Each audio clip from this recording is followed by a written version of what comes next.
came into these physical bodies. You don't remember that, and there's a reason that you don't, but you were.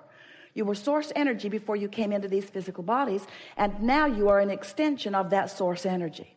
So here you are, focused just as you intended to be, focused upon the things of your time-space reality, and you are utilizing your focus to help you personally, independently, identify your preferences. Sometimes you don't really grasp that. You don't really understand how perfect it is and how important it is that you deliberately choose. So anyway, that's step one. You ask for what you want, and you can't stop asking because life just continues to serve itself up to you in ways that cause you to identify your preferences. It happens all day, every day, at all levels of your being. It's really what the evolution of all species is about. So when you know what you don't want, you know what you do want. If someone's rude, you want them to be nicer. If you're rude, you want to be nicer. If you're unhappy, you want to be happier. If something's gone wrong, you want it to go right. In other words, if you don't have enough of something you want more of it. It's a very simple equation, not hard for you to figure it out, and you're doing it all day, every day. But what you may not know is that every time, whether you speak it out loud or not, something happens like that, you are launching these vibrational preferences.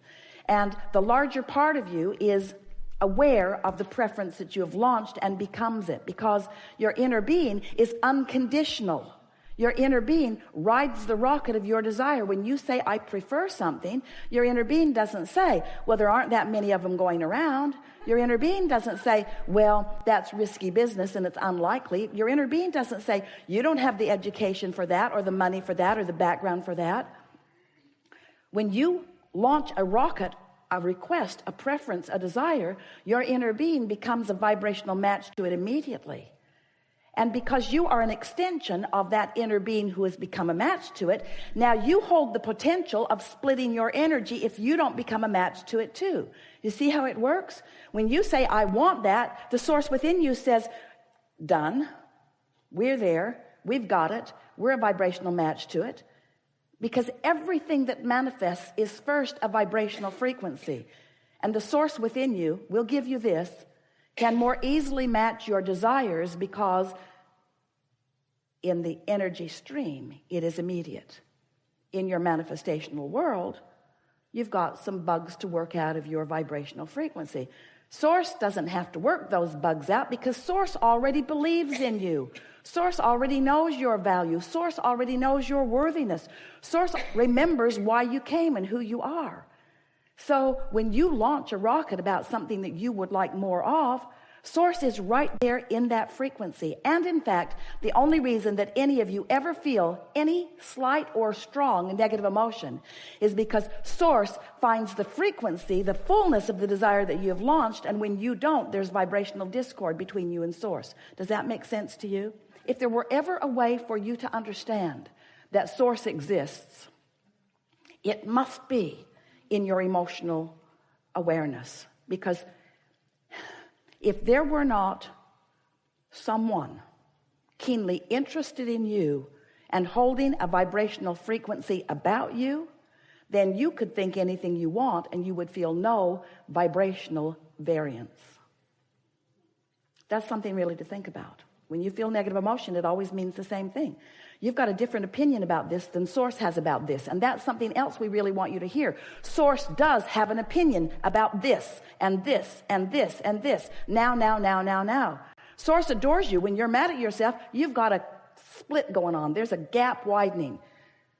Source adores the people of this planet. When you carve out a section of them and hate them, you've got a rift going on between you and Source. You will never be able to be in alignment with Source when you hold hate in your heart because of some condition that you can't control. As you get to know Source better through your awareness of what it feels like to be in alignment, you can learn in a matter of days how Source feels about everything that is active on your planet today. You can just give it the emotional test. When you think a thought and you feel love, you can know Source is in agreement with this thought. And when you think a thought and you feel fear, you can know Source is not anything close to an agreement on this thought. So once you get clear about what this emotional guidance system is, then you can get on with what you've come to get on about. Then you can be the deliberate creator. You can be or do or have anything that you choose, because you've got this backup. So step one is contrast helps you to define what you want. You do it all day, every day. And step two is source becomes it vibrationally immediately. Wrote a whole book about that called Ask and It Is Given, and that's what it was about. That when you ask, source becomes the vibrational equivalent of it.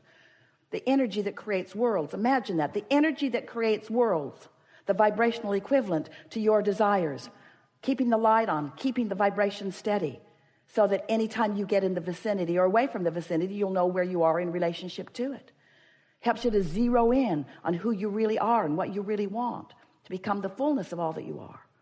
So your work really is a step 3 part of this 3-step process. Now step 4 process, but the step 3 process we talked about for so many years.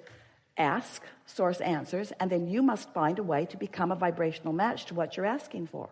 In other words, you can't want something and doubt it and get it. You can't want something and be mad that you don't have it and get it. You can't want something and be impatient about it. The flight attendant said, "Thank you for your patience." And Esther said, "You're confused about who." You must be talking about the previous flight, because no patience happening here. You can tell by the way you feel whether you are in alignment or whether you are not. So we are eager to talk with you about anything that matters to you.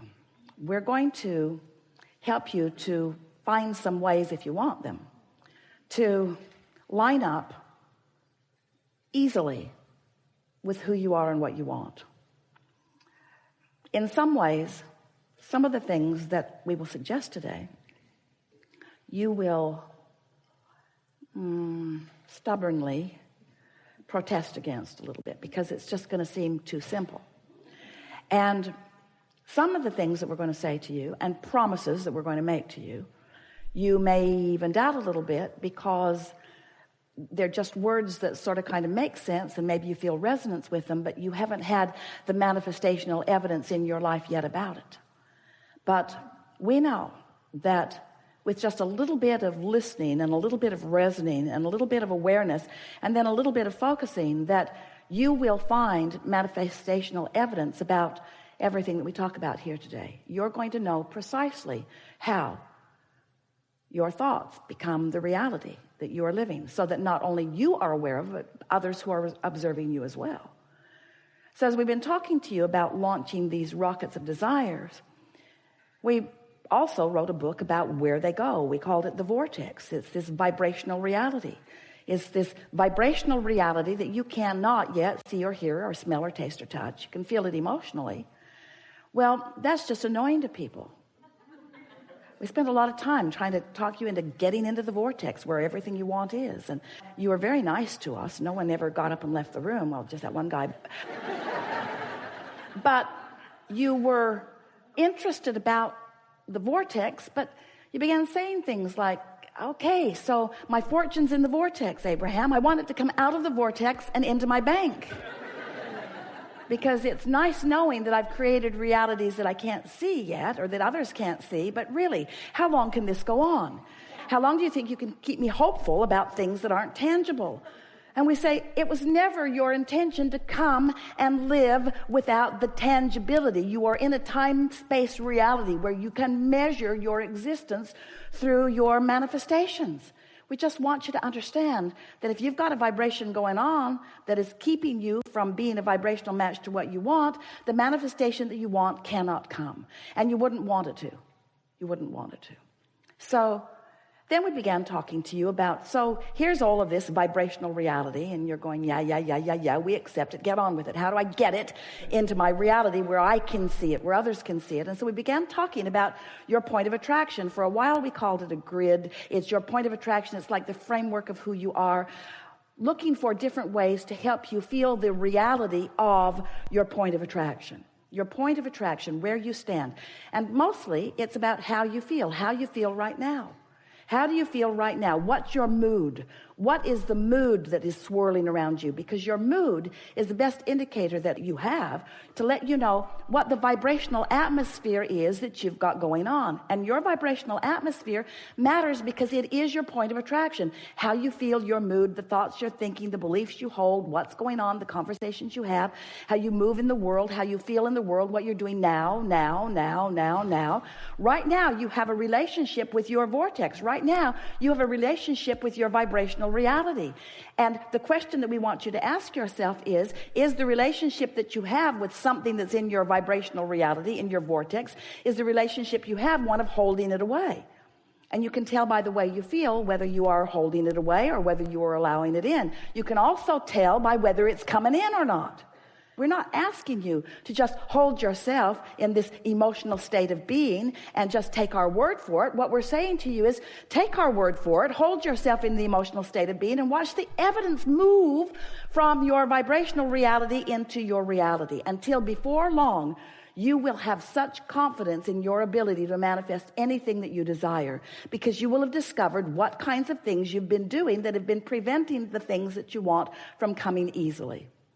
And we can tell you in a very succinct, nutshell kind of a sentence what it mostly is. Your observation of the conditions that exist now are the reason that you keep repeating a pattern that holds away the things you want. It really is that simple. You got to change the way you look at things. You got to reorient yourself. You've got to become more vibrational interfacing. You have to trust the way you feel. You have to accept that you have guidance. You have to accept that your guidance is always leading you toward what you want.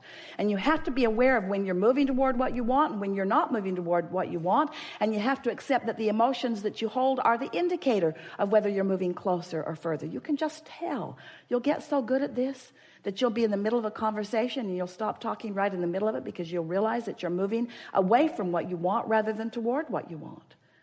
So often, in your quest to make someone else understand what you mean, who's in a different vibrational frequency and is not hearing what you mean, in your attempt to get them to hear what you mean, you are responding to the condition of them not hearing.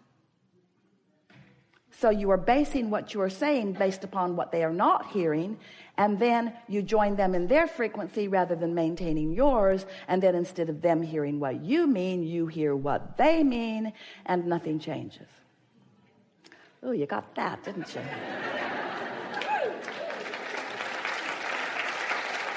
So let's just start talking about some stuff that's important to you, and let's make everything that we said just now more tangible for you.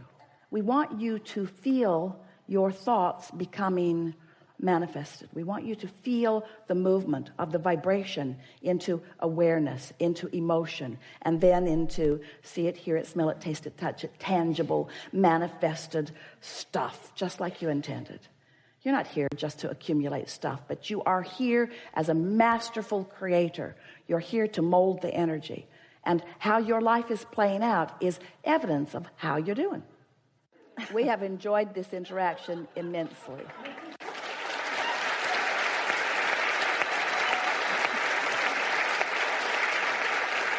Take it easy. Be easier about everything. Be more playful. Have more fun. Sleep more. Do more things that feel good. Pamper yourself more. Do things that are more feeling in nature. Get out there where the gardens smell good and look at the ocean that looks good. Do more things that just make it easy for you to feel good in the moment. Make a decision that just for a little while, you're going to take the struggle out of your experience because it isn't working out. And watch what a new decision about ease and alignment and general will bring for you. We speak this to you easily and wholeheartedly and with complete confidence in the wonderful things that are coming to you, because we've seen your vortex. We know what you've created, and we can feel the shift in you. And so we know that obvious, measurable improvement is right on your doorstep, and we will revel with you in every realization that you have about it. There is great love here for you. And as always, we remain in your vortex.